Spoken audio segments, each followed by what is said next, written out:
everyone. Good afternoon, good evening, good morning, good night, wherever and whenever you are. I hope you're having a lovely day because you 100% deserve it.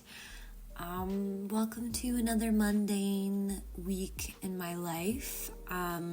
This month has been, I think, one of the most stressful months of my life, that being April. I had a lot of life changes, a lot of grief, a lot of stress,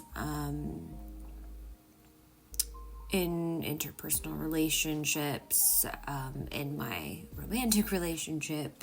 There was just so much going on. But we're coming out of it, and basically this week that I'm sharing was a week where I was like, I really have to start focusing on myself. I think we have a tendency to sometimes give ourselves too much to our friendships or our romantic relationships, and I don't want to say we lose ourselves, because I very much believe that I'm still myself, and I have kind of never been a person who knows how to not be myself and how to not stick to my own convictions. But sometimes we give too much to those relationships, or we fall into not trying, being lazy. I don't want to use the word lazy. I don't like that word. Being, too stressed, too tired, too whatever it is, to put very much effort in, or we get so used to maybe not putting on makeup and no one ever comments on it that we're like, why do I even go through the effort, or something like that. Hopefully my point is coming across. But this week I was really like, okay, I have to give to myself. I have to fill my cup. I started taking ceramics classes. It was very impulsive, but also not, because I've always wanted to take them again, to find a studio, after doing it all through high school and college, and just one opened up, I guess, recently this year near where I am. And it's very affordable. And so I was like, you know what, tax return money, ceramics classes. And that's what I did. And it has been such a joy. I don't think I have felt such pure creative curiosity, inspiration. There's no word for it other than just feeling almost like a little giddy child of this is who I am, this is what needed to be done, sort of thing. So I've been very much enjoying it. I want to note really quickly while this is playing on the screen, I printed some things off on vellum paper. You saw me cut out kind of a giant art piece, which I'll link down below, for my favorite series, The Cruel Prince, and the fairy picture below the one or above in this case. The one I'm cutting out now is also going to go in The Cruel Prince. I like to print out pictures of the characters and such, but I wanted to try printing on vellum for commonplacing, because a lot of the jewelry pieces I cut out, I would love to layer them more, but because they have that white background, sometimes it feels very stark on the page, or you can notice when the cut isn't neat. And I sort of just feel like I always want the pieces to just kind of lay on the page and not necessarily have that white outline, especially with things like tiaras or crown, where there's no way I can get all the little white stuff out in the middle. Something like vellum, I'm trying out to see if that can kind of help me make the page feel neater, more put together, while also not taking away from the jewelry pieces I love to commonplace. I kind of call them my little, they're part of my collection. I might not have them physically, but if they're in my commonplace journal, they feel like they're part of my collection, if that makes sense. And I think that's kind of a fun part of commonplacing, is we can kind of collect these things, and they don't have to take up physical space, or we don't have to spend money on them, but we can still admire them, and they can still be so beautiful, which is, I think, one of the reasons we as humans kind of naturally shop around so much, is because we do kind of like the idea of collecting beautiful things. I actually saw an Instagram post, and it was a reply to someone else, and the original post had said something along the lines of, you don't want to go window shopping at Target, you want to go look at things. You want to go to a museum instead. And someone had done just that, and they had decided to, instead of going shopping at Target or some other department store, they decided to go to one of their local like art shows, I think. And they were like, this is exactly what I needed. Like, they were so right. I didn't need to window shop. I didn't need to buy something. I just wanted to feel inspired and have that novelty of looking at something beautiful and new. And I resonated so deeply with that. Like, sometimes when I'm feeling just bored, I go to an antique mall, kind of like I did in this video. The one I went to in this video was new to me and so full of ridiculously expensive things that I would not be able to afford anyway. But just beautiful things, like true antiques that had been preserved or restored and were just gorgeous things to look at. And it was kind of like walking into a museum. And there are little knickknacks that maybe you can pick up and play with, like you can't at a museum, but it is this idea of, no, I just wanted to look at something beautiful. I didn't need to buy it. I just needed to look at it. I just needed to feel inspired and kind of meander through my day. Kind of like how we used to make buildings beautiful and like interact with them in a much more tactile way than we do now, which now I'm just going off on a tangent. But my boyfriend had showed me some sort of Instagram post he collected where old churches, like Gothic churches, literally somehow, oh my gosh, I'm gonna butcher this. If you guys have heard of this, you have to comment. But old Gothic churches and architecture mimic sound waves. The way that they're built has some sort of sacred geometry that matches different sound waves. And so the churches themselves, if the architecture was turned into music, they would actually have a sound that was beautiful and heavenly, and they were also beautiful to look at. So I don't know, I feel like that would be super interesting to look into. Then again, it was just like an Instagram post, so I haven't researched it more, and neither has he, but that idea sort of really fascinates me. I am part of the collective idea that we as humans do not create beautiful things anymore with any sort of craftsmanship, and we should. So I sort of kind of see my Commonplace as kind of a collection of things I may never be able to afford, but feel like they deserve a spot in my collection anyway. Like, if I was a millionaire, I probably would have bought it.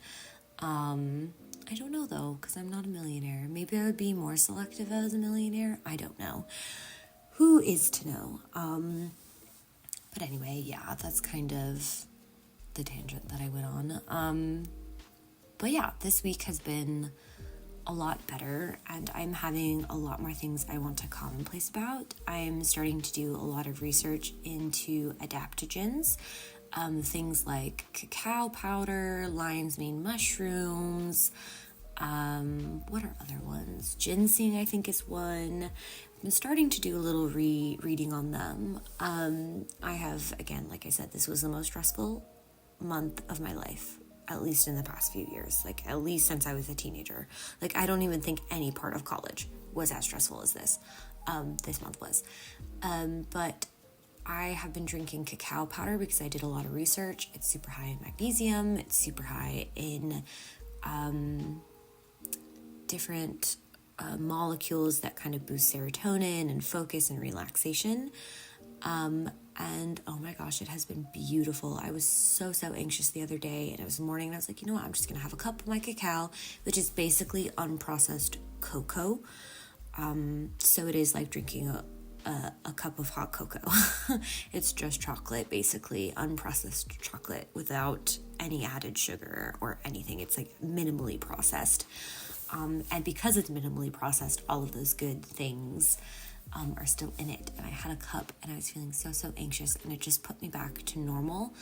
I have had it when my anxiety is not super high, and that relaxes me in a way that I did not know. Like, you know how sometimes you don't realize how much tension your body is holding, and then something happens, maybe you have a glass of wine, or you're finally out of a situation, and you let that breath go, and then all of a sudden you're like, holy crap, my shoulders were so tense, and like you kind of actually feel them relax.